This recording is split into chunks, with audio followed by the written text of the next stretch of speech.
Everybody have to start wearing a mask now. That will be the norm. We've moved into a new culture. And I was at the grocery yesterday, and almost everybody had a mask on. A whole bunch of different masks. You know, some are surgical masks, some are the cloth masks. This one was made by Christina Angevine. Thank you very much. And then there are these other masks that people had on, the more of the bandito, horse wrangler masks that I felt like I was surrounded by people that were going to rob the great train. Anyway, some sobering news is that last month in the United States we had approximately, well, we had hundreds of COVID-19 deaths. Not good, of course.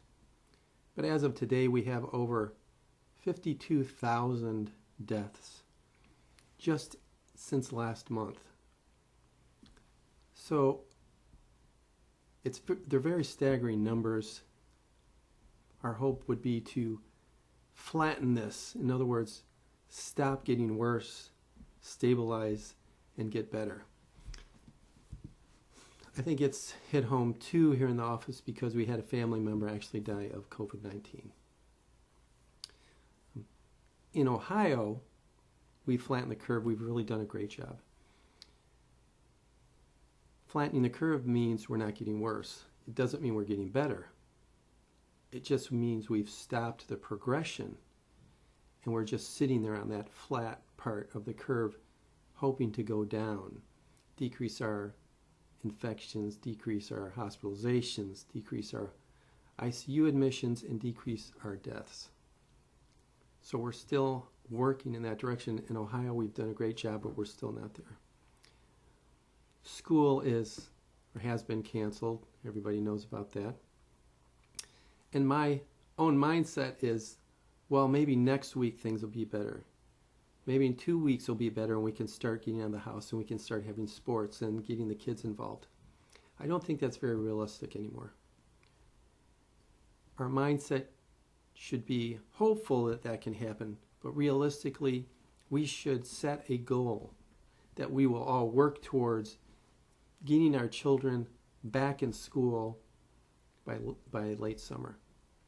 Whatever that's going to look like, wearing masks, sitting 6 feet apart, whatever we can do now to get our children back into a structured curriculum will be good for them and great for us because they need the normalcy and the discipline and we need that as well.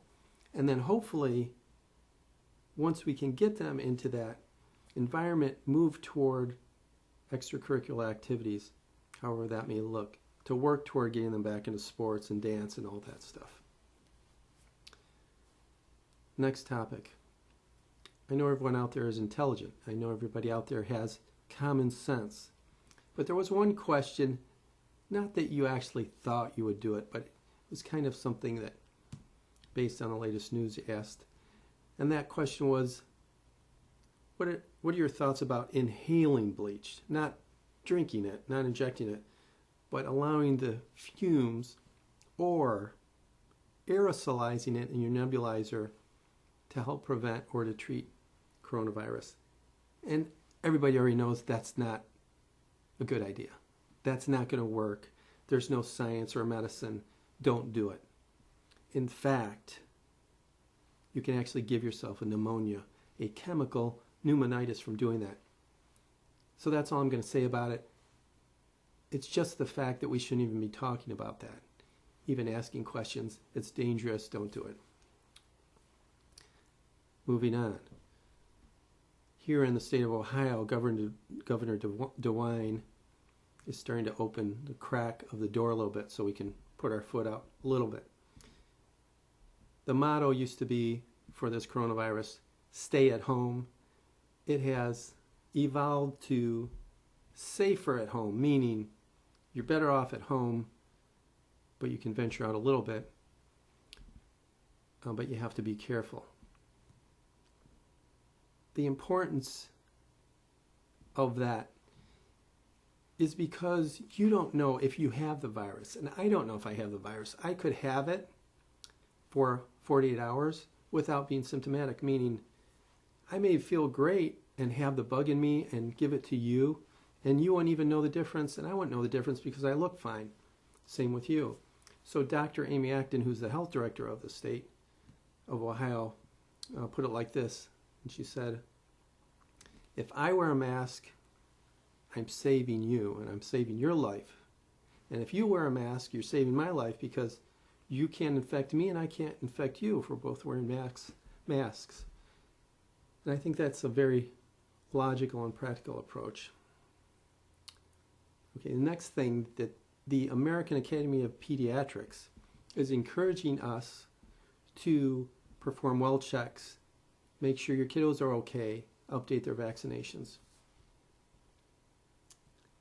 So we want to do that in a safe way. We will not return to a normalcy, but we're moving in that direction. Everybody's starting to come back staff-wise. We're getting the office all cleaned. We have our plan, which we've discussed before. No waiting rooms. We wear masks. Disinfect the rooms before and after. You don't touch any objects, including the doorknobs. Ideally, that is what we're moving toward.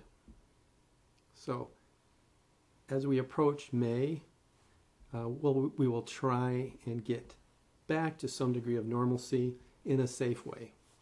That's it. Have a nice weekend and keep up the great work. Bye-bye.